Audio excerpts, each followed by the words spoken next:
Hi friends, Appu ಅಡುಗೆ ಚಾನಲ್ಗೆ ಸ್ವಾಗತ. ನಾನು ನಿಮ್ಮ ಪ್ರೀತಿಯ ಮಹೇಶ್ವರಿ. ಇವತ್ತು ನಾನು ಬಿಸಿಬೇಳೆ ಬಾತನ್ನ ಯಾವ ರೀತಿ ಮಾಡೋದು ಅಂತ ತೋರಿಸ್ಕೊಡ್ತೀನಿ. ಸೊ ಬನ್ನಿ, ಏನೆಲ್ಲ ಬೇಕು, ಹೇಗೆ ಮಾಡೋದು ಅಂತ ನಾನು ತೋರಿಸ್ತೀನಿ.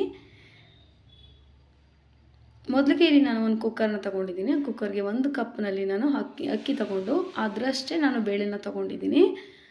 ಮತ್ತು ಇವಾಗ ಅದಕ್ಕೆ ಅಕ್ಕಿ ಬೇಳೆಗೆ ಸ್ವಲ್ಪ ಇದ್ಕಿದ ಬೇಳೆ ತೊಗೊಂಡಿದ್ದೀನಿ. ಇದನ್ನು ಹಾಕ್ಕೊಂಡ್ರೆ ಟೇಸ್ಟಾಗಿರುತ್ತೆ. ಸೊ ಆಪ್ಷನಲ್ ಇದು, ಬೇಕು ಅಂದರೆ ಹಾಕ್ಕೊಳ್ಳಿ, ಇಲ್ಲ ಅಂದರೆ ಇಲ್ಲ. ನಾನು ಹಾಕ್ಕೊತಾ ಇದ್ದೀನಿ.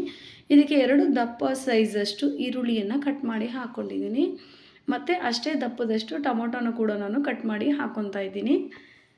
2 ಟೊಮೊಟೊ ಮತ್ತು 2 ಈರುಳ್ಳಿ ಎರಡೂ ಕೂಡ ಕಟ್ ಮಾಡಿ ಹಾಕ್ಕೊತಾ ಇದ್ದೀನಿ. ಇದಕ್ಕೆ ನಾನು ಹೆಚ್ಚಿಟ್ಕೊಂಡಿರುವಂಥ ತರಕಾರಿಯನ್ನು ಕೂಡ ನಾನು ಹಾಕ್ತೀನಿ. ತರಕಾರಿಗಳು ನಿಮಗೆ ಯಾವುದು ಬೇಕೋ ಆ ಥರ ತರಕಾರಿಗಳನ್ನು ಹಾಕೋಬೋದು. ನಾನು ಎಲ್ಲ ಮಿಕ್ಸ್ನ ಹಾಕ್ಕೊಂಡಿದ್ದೀನಿ. ಕ್ಯಾರೆಟು, ಬೀನ್ಸು ಮತ್ತು ನೌಕೋಲು ಎಲ್ಲ, ಕ್ಯಾಪ್ಸಿಕಮ್ಮು ಎಲ್ಲವನ್ನು ಕೂಡ ನಾನು ಹಾಕ್ಕೊಂಡು ಮೇಲೆ ಸ್ವಲ್ಪ ಕಡಲೆ ಬೀಜನೂ ಕೂಡ ನಾನು ಹಾಕ್ಕೊತಾ ಇದ್ದೀನಿ. ಕಡಲೆ ಬೀಜ ಹಾಕಿದ್ರೆ ಹಂಗಂಗೆ ತಿನ್ನೋದಕ್ಕೆ ತುಂಬ ಟೇಸ್ಟಿಯಾಗಿರುತ್ತೆ. ಆವಾಗವಾಗ ಬಾಯಿಗೆ ಸಿಗ್ತಾ ಇರುತ್ತೆ. ಸೊ ಇವಾಗ ನಾನು ಅದಕ್ಕೆ ಬೇಯೋದಕ್ಕೆ ಬೇಕಾಗುವಷ್ಟು ನೀರನ್ನು ಹಾಕ್ತಾಯಿದ್ದೀನಿ. ಹಾಗೆ ಸ್ವಲ್ಪ ಉಪ್ಪನ್ನು ಕೂಡ ನಾನು ಹಾಕ್ತಾಯಿದ್ದೀನಿ. ನೋಡಿ, ನೀರು ಸ್ವಲ್ಪ ಜಾಸ್ತಿನೇ ಹಾಕ್ಕೊಳ್ಳಿ. ಇವಾಗ ನಾನು ಕುಕ್ಕರ್ನ ಕ್ಲೋಸ್ ಮಾಡ್ತೀನಿ. ವಿಸೆಲ್ಲ ಹಾಕ್ಬಿಟ್ಟು ಸ್ವಲ್ಪ ಬೇಯೋದಕ್ಕೆ ಇಡೋಣ.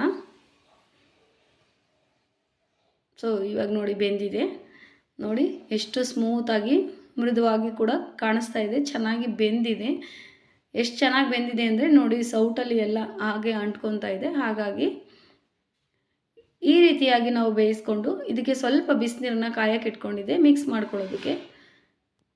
ಮತ್ತು ಇದಕ್ಕೆ ಒಗ್ಗರಣೆನ ಹಾಕೊಳ್ಳೋಣ. ನೋಡಿ, ನಾನು ಬಾಣಲಿಯನ್ನು ಇಟ್ಕೊಂಡು ಇದಕ್ಕೆ ಎಣ್ಣೆ ಹಾಕ್ಕೊತಾ ಇದ್ದೀನಿ.